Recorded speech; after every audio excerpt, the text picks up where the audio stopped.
பணம், நிம்மதி, ஆரோக்கியம், வாழ்க்கை வழிகாட்டுதல். இன்னைக்கு நம்மில் பல பேர் இந்த 4 விஷயத்துக்காக தான் தினமும் ஓடிக்கிட்டே இருக்கோம். ஆனா தினமும் நாம செய்யற தொழுகையில வெறும் 5 செகண்ட்ல இது எல்லாத்தையும் அல்லாஹ் நமக்கு தரான்னு சொன்னா நம்புவீங்களா? திடீரென திரை ஆமாங்க. நாம தொழுகையில செய்யக்கூடிய ஒவ்வொரு ரக்காயத்திலும் 2 தடவை சஜ்தா செய்றோம்.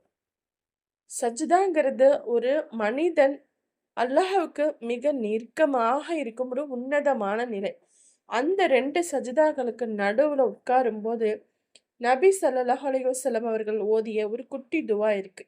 இந்த துவா மட்டும் நீங்க அர்த்தம் புரிஞ்சு ஓத ஆரம்பிச்சா, உங்க துன்யா மற்றும் ஆகிரத் 2மே மாறிடும். அது என்ன துவா? வாங்க இந்த வீடியோல தெளிவா பார்க்கலாம். முதல்ல அந்த பவர்ஃபுல் துவாவ பார்ப்போம். என் கூட சேர்ந்து நீங்களும் மனசுக்குள்ள சொல்லி பாருங்க. அல்லாஹும்ம ஃபிர்லி வர்ஹம்னி வஹ்தினி வாஃபினி வஷக்னி. இதோட அர்த்தம், அல்லாஹ் மக்ஃபிர்லி, யா அல்லாஹ் என் பாவங்களை மன்னிப்பாயாக. வர்ஹம்னி, என் மீது கருணை காட்டுவாயாக.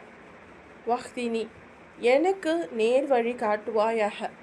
வாபினி, எனக்கு ஆரோக்கியத்தை தருவாயாக. வர்ஷுக்னி, எனக்கு வாழ்வாதாரத்தை வழங்குவாயாக. சுப்ஹானல்லாஹ். இந்த 5 வார்த்தைகளை நாம் சும்மா கடந்து போயிட முடியாதுங்க.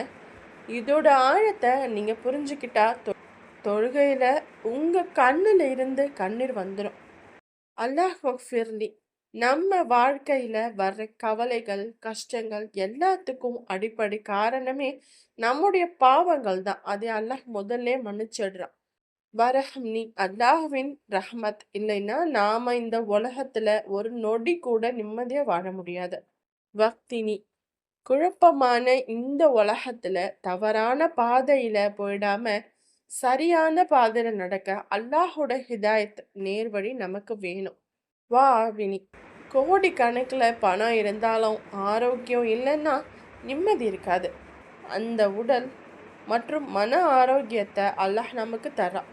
வருசுக்குனி, உணவு, வேலை, நல்ல குடும்பம் எல்லாமே ரிஸ்கில் அடங்கிடும். இந்த உலகத்தில் வாழ்கிறதுக்கு தேவையான அத்தனை ரிஸ்கையும் அல்லாஹ் இந்த ஒரே வார்த்தையில் நமக்கு கொடுத்துடுறான். இந்த துவா சாதாரணமானது இல்லை. இதுக்கு மிக வலுவான ஹதீஸ் ஆதாரம் இருக்கு. இப்னு அப்பாஸ் அலி அவர்கள் அறிவிக்கிறாங்க, நபி ஸல்லல்லாஹு அலைஹி வஸல்லம் அவர்கள் 2 சஜ்தாக்களுக்கு இடையில இந்த துவா தவறாமல் ஓதுபவர்களாக இருந்தார்கள். இது ஜாமி திர்மிதில மற்றும் அபுதாவுத் போன்ற முக்கியமான ஹதீஸ் நூல்கள்ல பதிவாயிருக்கு. இனிமே நீங்களும் தொழுகையில அவசர அவசரமா சஜ்தா செய்யாம இந்த 2 சஜ்தாக்களுக்கு நடுவுல குறைந்தது ஒரு 5 செகண்ட் நிதானமா உட்கார்ந்து இந்த அர்த்தங்களை மனசுல நினைச்சு ஓதுங்க. அல்லாஹ் உங்க துவாவை நிச்சயமா ஏத்துக்குவான். இன்னைக்கே இத உங்க தொழுகையில நடைமுறைப்படுத்துங்க. இந்த வீடியோ உங்களுக்கு பிரயோஜனமா இருந்தா மறக்காம லைக் பண்ணுங்க. உங்க ஃப்ரெண்ட்ஸ் மற்றும் ஃபேமிலி மெம்பர்ஸுக்கு இந்த நன்மையை அடைய இந்த வீடியோவை அவங்களுக்கு ஷேர் பண்ணுங்க.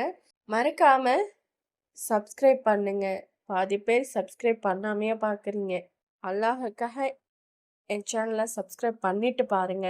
அடுத்த ஒரு நல்ல பதிவுல நான் உங்களை சந்திக்கிறேன். இது வரைக்கும் உங்களுடைய துவாக்கள் கபூலாகவும் உங்களுடைய கஷ்டங்கள், நஷ்டங்கள், கவலைகள் எல்லாமே தீர அல்லாஹ்விடம் நான் துவா செய்கிறேன். நீங்களும் எனக்காக துவா செய்யுங்க. அஸ்ஸலாமு அலைக்கும் வரஹ்மத்துல்லாஹி வபரகாத்துஹு.